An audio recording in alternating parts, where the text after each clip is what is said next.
Hello and welcome back to another episode of the Chronic Fatigue and Burnout Recovery Podcast. I am your host, Anna Marsh, and today we're going to be talking about fasting and whether fasting is appropriate if you have fatigue and where it could possibly fit into your fatigue recovery journey. As we kick off the show, I'll just say I've got a bit of a cold at the moment at the time of recording this, so you may hear me taking some big breaths just because it's a bit difficult breathing through my nose at the moment, and my voice may sound a little bit nasally. I may need to pause to cough a few times, but please bear with. So what we'll talk about today is just looking at what is fasting and the different types of fasting. Why would someone fast? What are the potential benefits? And maybe just look at who should or shouldn't fast. I'll share my own personal experiences with fasting. And then we'll also talk a little bit about how to introduce fasting into your routine. So it's not something that you'll necessarily just jump straight into. There may be some preparation involved. And if it is something that you're interested in doing or could be beneficial for you, but you feel so far away from actually being able to do it, I'll talk a little bit about how you can build yourself up to maybe eventually adding a little bit of fasting into your routine. First of all, let's look at what is fasting. And I guess fasting is just really not eating to a certain extent. It's as simple as that. But there's various different terminologies and various different approaches to fasting that people can take. You know, to a certain extent, day to day, we all fast, because unless you're waking up in the middle of the night and you're eating or snacking, you are probably doing an overnight fast every night. That means the hours between your last meal in the evening and your first meal in the morning are fasted hours. But that time may be variable for different individuals. Some people may eat up until 10 o'clock at night, and then perhaps they're having a latte or something like that first thing in the morning at 6 a.m. as they're getting up, and therefore that fasted window is only 8 hours. Some people may have their last meal at 6 p.m. and they may not have anything except maybe like a black coffee or coffee with just like a splash of milk or dairy-free milk or a teeny tiny bit of cream or something like that.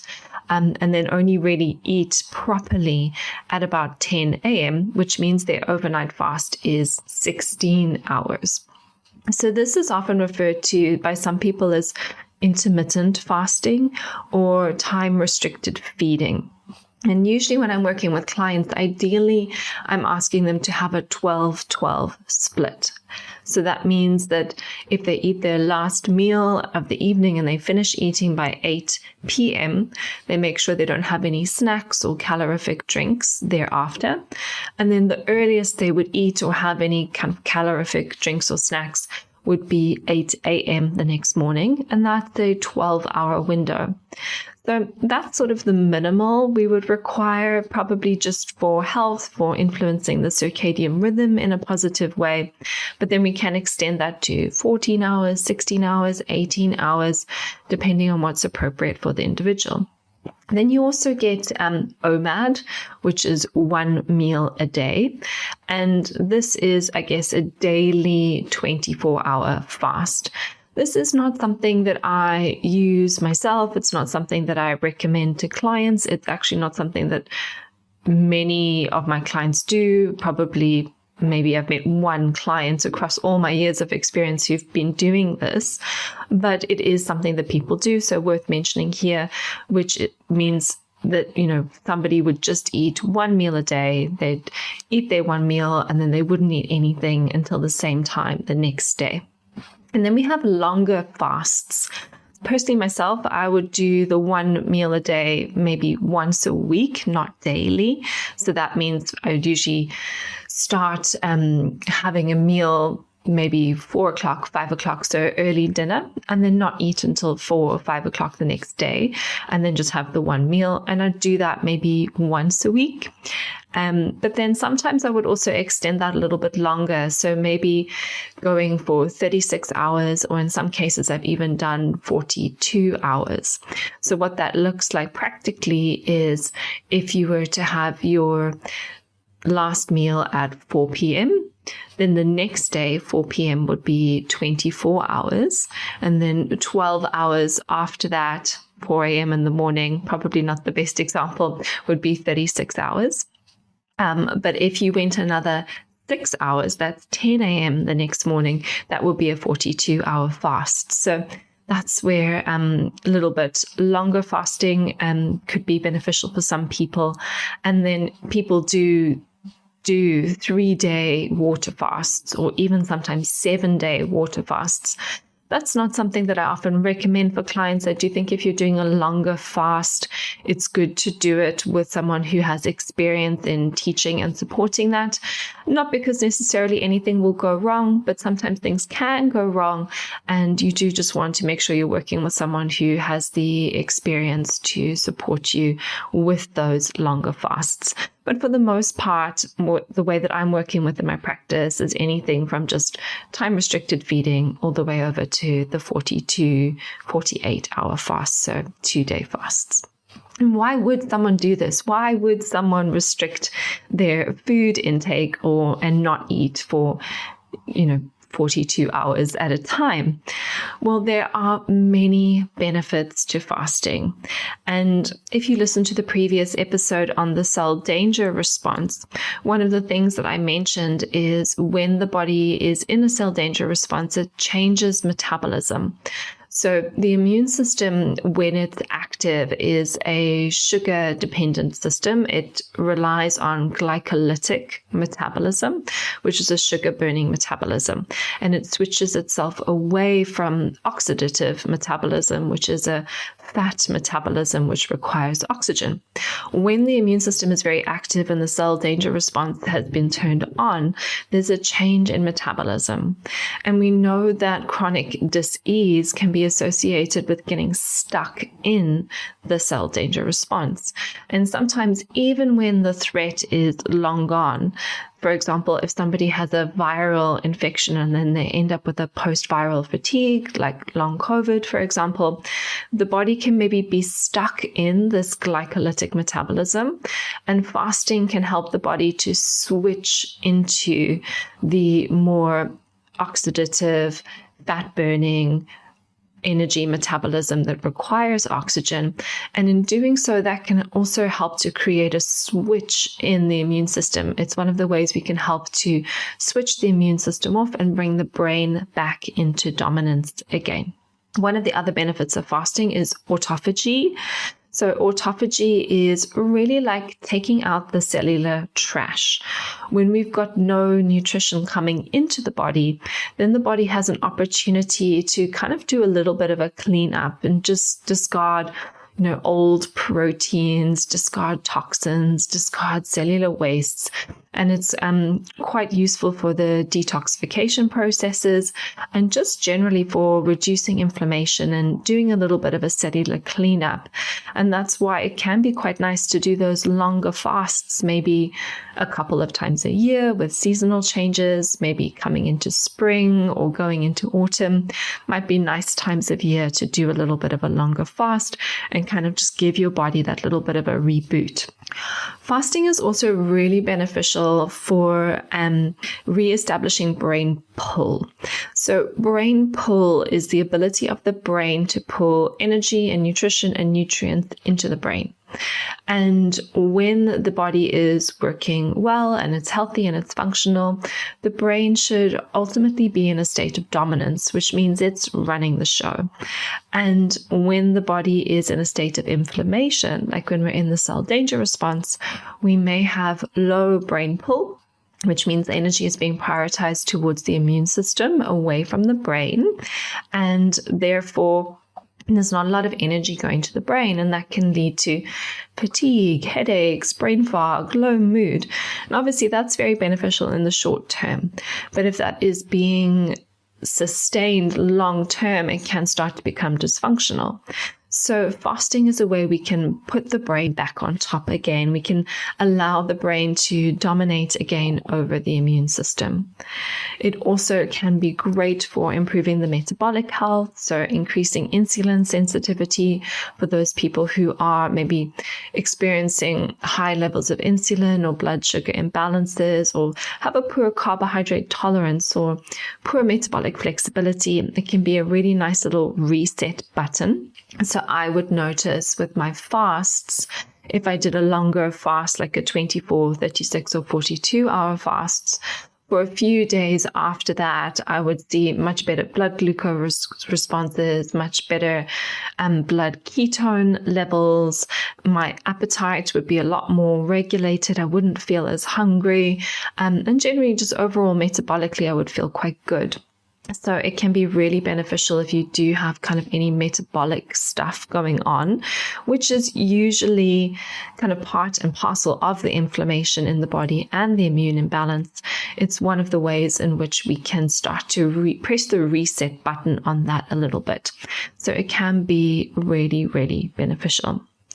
So generally speaking, fasting is just great for metabolic health.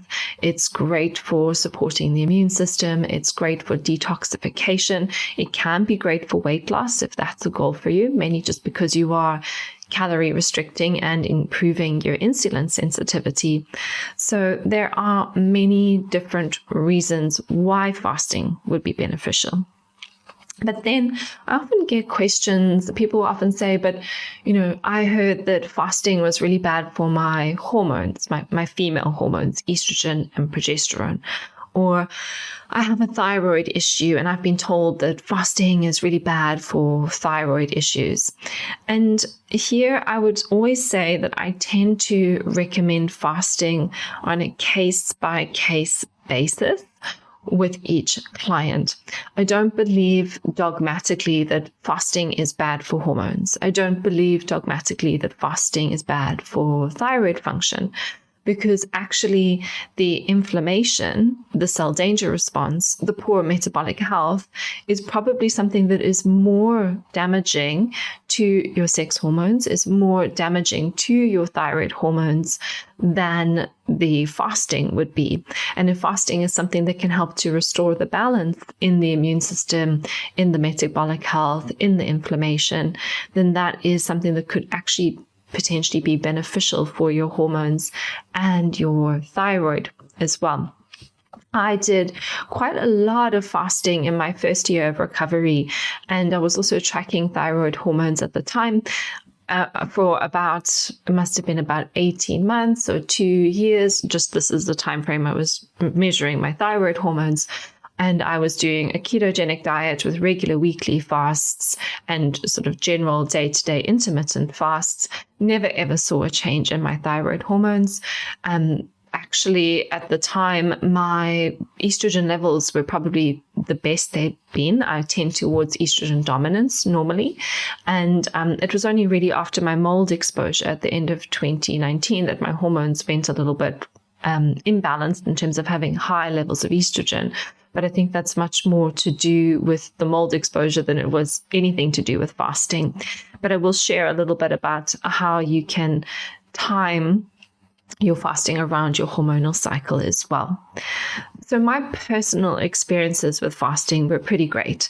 I've already shared that after a fast, I would experience improved insulin sensitivity, improved appetite, just generally feeling more satiated by meals.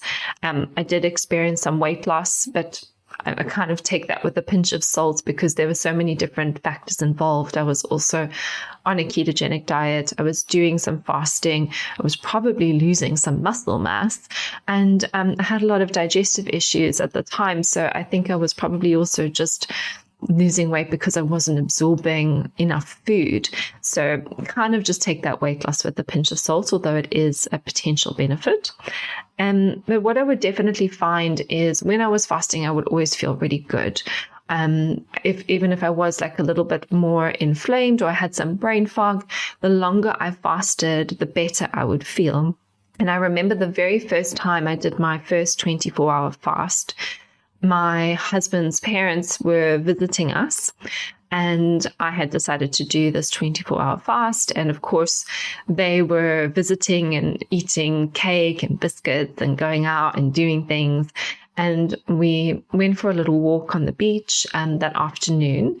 And we came back and everybody sat down and they were having tea and biscuits. And I was just having, herbal tea. And everybody started to fall asleep on the sofa, like a little post-carb coma or post-carb crash. And I was just feeling great and more energized. And I had the most energy. And I wasn't the person who had eaten all day long. So there's noticeable benefits for me in terms of reduction in brain fog, reduction in inflammatory symptoms, increased energy, increased mental clarity while being in a fasted state. And I think there's multiple different mechanisms for that, but it really does highlight this idea of the brain pull. You're teaching your body to pull energy up into the brain again, because there's you're not competing with the food that's being eaten, and therefore the immune system isn't constantly being fed. Your body now has to draw on the resources that it has available, and that can increase the brain pull. So personally, I like fasting. I've never experienced any depletion from fasting, but we always need to consider this on a case-by-case basis, and you need to think if it's going to be something that's right for you or not. So who should try fasting? Well, anyone who wants to experience the benefits of fasting should at least try fasting to see if it works well for them. But it's not something that you necessarily want to throw yourself into like straight away. There's a certain amount of preparation that's involved depending on where you are with your diet, your current state of health, your metabolic status, so how metabolically flexible you are, your ability to use fats and sugars as fuel, and also just where you are in your fatigue recovery journey and what else you're working on. If you're doing like a massive gut protocol, or you're diving deep into nervous system regulation and you're working on a lot of your childhood trauma, you really want to be careful about adding in too many stresses at once. How I like to set my clients up for success is I always say stability first. We want to stabilize the body before we start adding challenge. And just like, we want to stabilize the nervous system, we learn to stabilize the nervous system before we go digging into past trauma. So we want to stabilize the body, and that means we need a good diet. We need stable blood glucose, and you can listen to the blood glucose episode if you want to learn a little bit more about that. We also need to make sure the person is sleeping okay. I know sleep challenges can be a thing when it comes to fatigue recovery, and if you're not sleeping, if your sleep is disturbed, if you're not getting optimal sleep most nights, of course, a night here and there of bad sleep is okay, but if poor sleep is your thing, then that's something you maybe want to address first before you explore fasting. And also movement. And movement is always a tricky one with fatigue, because people with fatigue are like, I can't do any exercise because I get post-exertional malaise. But it's just making sure that that person is not doing too much movement for their capacity, but perhaps they're also moving as regularly and in a way that they can move. And then we also want to make sure that the nervous system is adequately resourced. So if you listen to my nervous system episode, or if you haven't listened to my nervous system episode, you can go back and revisit that. But we just want to make sure that there's some resourcefulness in the nervous system, that there's stability in the diet and blood glucose control, that somebody is sleeping okay enough, and that they're not doing too much movement or too little movement. And I will actually have another episode coming out next week where I talk a little bit about diet, but just From a food perspective, it's just making sure that someone's eating regular meals, those meals are balanced, and someone is eating in a way that supports blood glucose control. So they're not still having a lot of processed carbohydrate, a lot of sugar, and their blood sugar isn't fluctuating from high to low throughout the day. So if you've got that stability, what's the next step? The next step is to reduce meal frequency. So sometimes people will eat 3 meals a day and then 3 snacks, like a snack between breakfast and lunch, a snack between lunch and dinner, and then maybe a bedtime snack. So the first thing we want to do is start to reduce the snacking. And some people cut out the snacks, but they forget to increase the size of their main meals. And then they end up hungry, and then they say, oh, I can't cut out the snacks because I need to eat. So here we want to make sure that if we're taking something out, we need to make up for those calories elsewhere.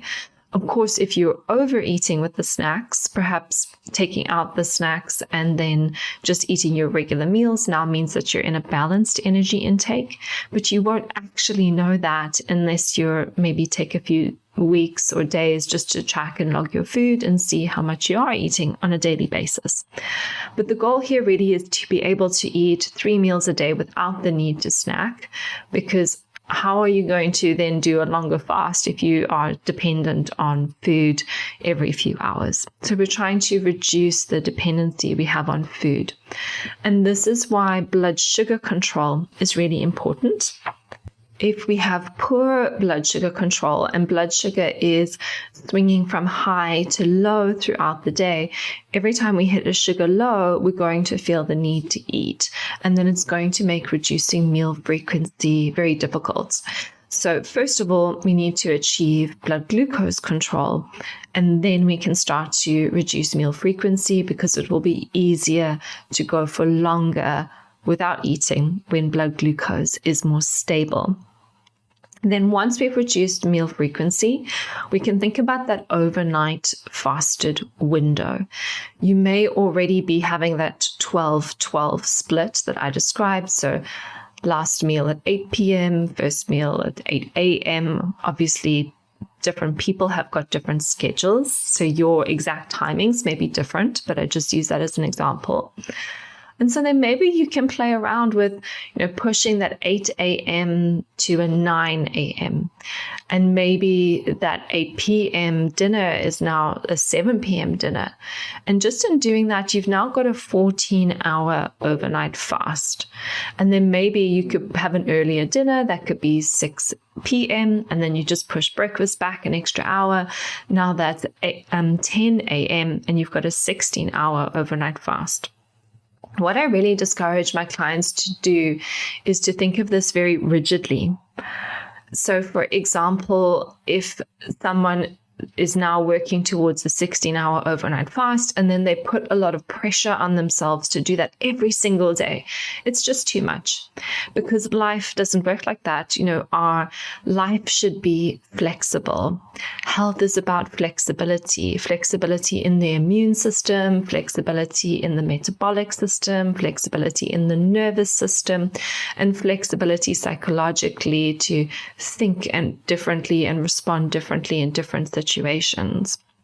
So we want to be flexible, which means that if you wake up one day and you're really hungry and you need to eat after 13 hours, you eat. And if you're not that hungry one day and you're able to push, your meal back to 18 hours or maybe even 20 hours, you do that. So here I just encourage people to just be really flexible and honor their body. And yes, there may be a little bit of hunger, but I think sometimes we're so afraid of feeling hungry that the moment we feel a little bit of hunger, we panic and we think we need to eat. And sometimes it can be interesting just to be curious and just be like, oh, I feel a bit hungry, but I'm okay. I can just maybe take a little bit more time and maybe just eat in an hour. So play around with it, be curious, because curiosity requires regulation. And also, if it's not working for you, if you really just can't go past the 12-12, maybe it's just not your time. Maybe there's some other things that you need to work on first and circle back around here. But all being well, if you're able to quite easily do a 16-hour, and then maybe once a week you do an 18-hour, and then once a week you do a 20-hour, and then maybe you do the 24-hour, or maybe it's 22, or maybe it's 23, or maybe it's 28. There's no hard and fast rules here. That is something that's quite nice to do once a week. So that was the approach that I used, is just a weekly 24-hour fast. Sometimes that 24-hour fast I wouldn't do if I was on my period, for example. And maybe sometimes I would go a little bit longer. So in the second half of my cycle, when I was more resilient generally, then maybe I would do a 36 or a 42-hour fast. But it also depends what you've got going on in your life, if you're traveling, if you've got social events, if you've got a lot of other stresses that are happening.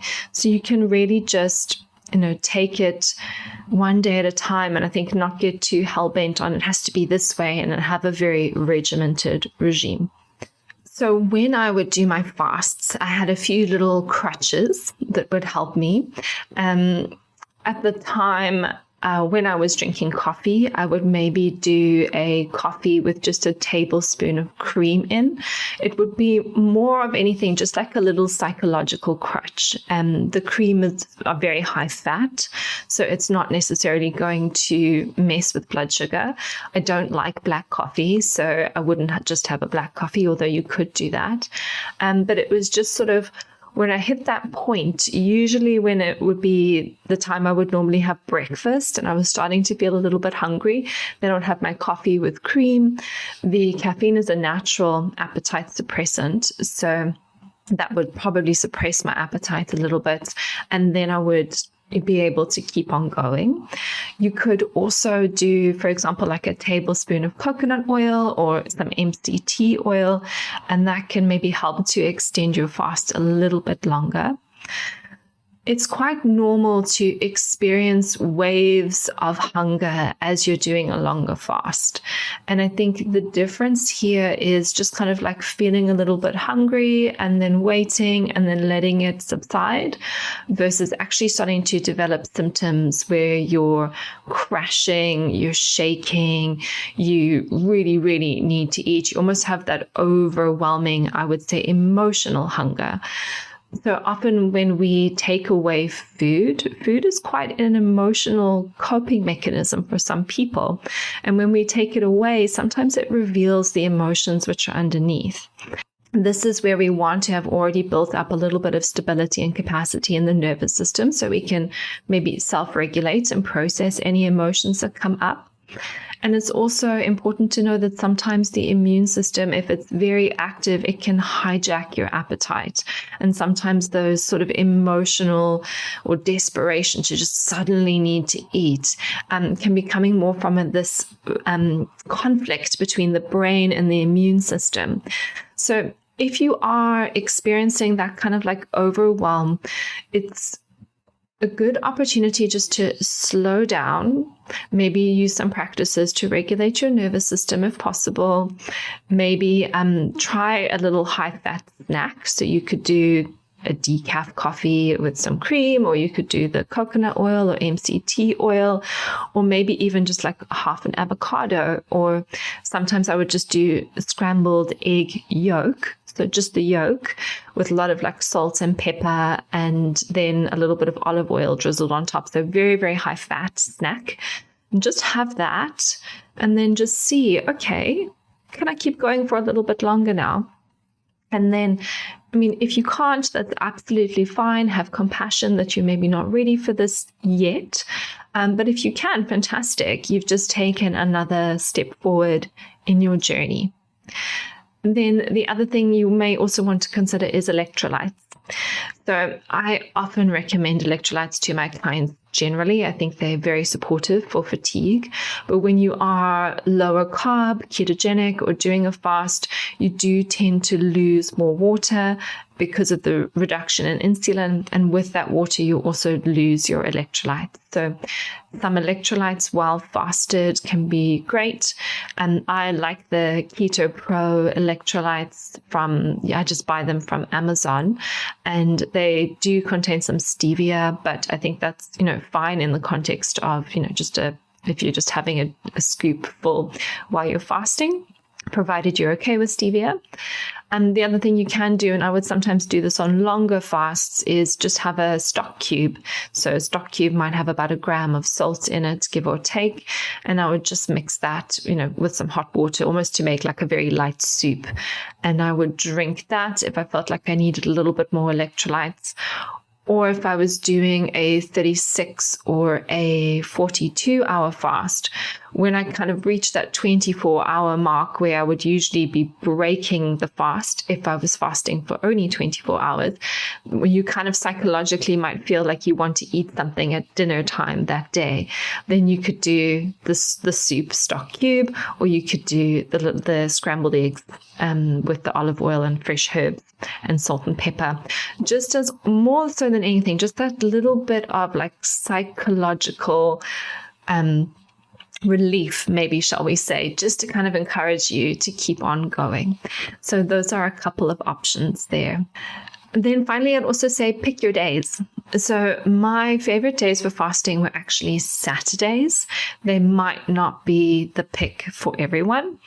And what I would do is have an early dinner on a Friday, and then I would just fast on a Saturday, because on Saturdays, I felt like I didn't have the stress of work. Things were a little bit of a slower pace. I could take some time to do things to support my emotional regulation. I could get outside. So for me personally, Saturdays were a really nice day. Sometimes people like to do it on a weekday because there's more distractions. So it's totally up to you. Just watch out for stacking too many stresses all at once. And then the other thing you may have a question about is exercise. Would you exercise on a day that you're fasting? And I think some low intensity exercise could be beneficial. It obviously depends where you are in your recovery journey. So like if a walk for you is a really big deal, then you may not want to do a walk and a fast on the same day. But personally, I found that actually if I did a big walk, like an hour and a half walk on a day when I was fasting, my recovery was better and my PEM was better as well. So it's something you might want to play around with, but just tread cautiously. I probably wouldn't do now like a weights workout on the same day, because after you've done weights, the goal is to build muscle mass, so you want to eat afterwards. But something low intensity, like a gentle yoga, a bit of walking, a bit of swimming, may be fine on a fasting day. And then the final thing is just a hormonal cycle. I've alluded to this a little bit as I've been sharing everything with you, but we might want to think about how we time fasting in congruence with the cycle.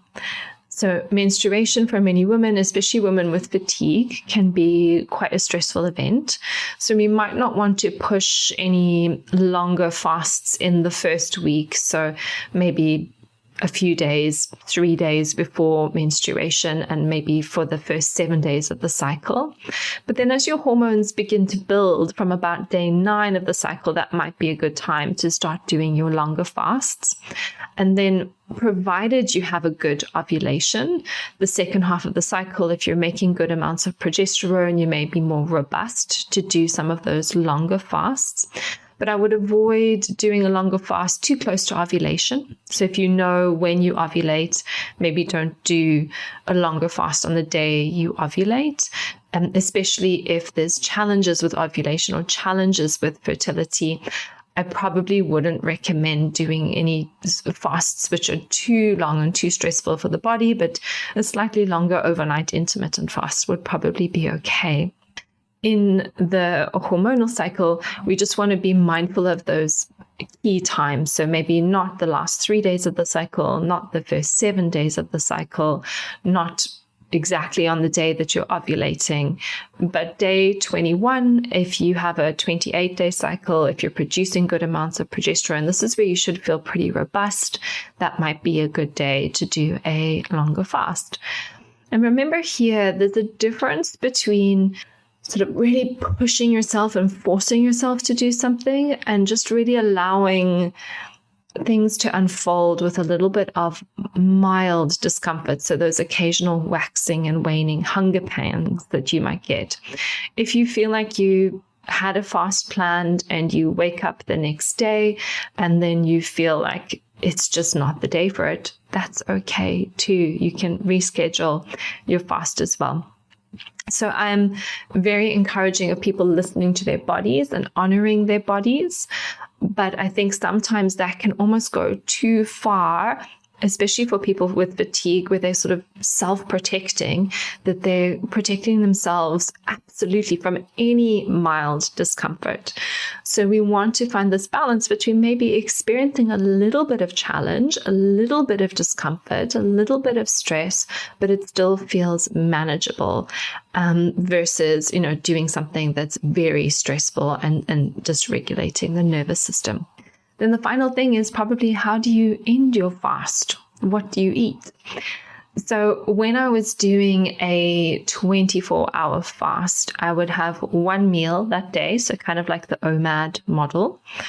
And it would just be a normal meal and a healthy meal. So you don't want to break your fast with anything that will be dysregulating for your blood sugar.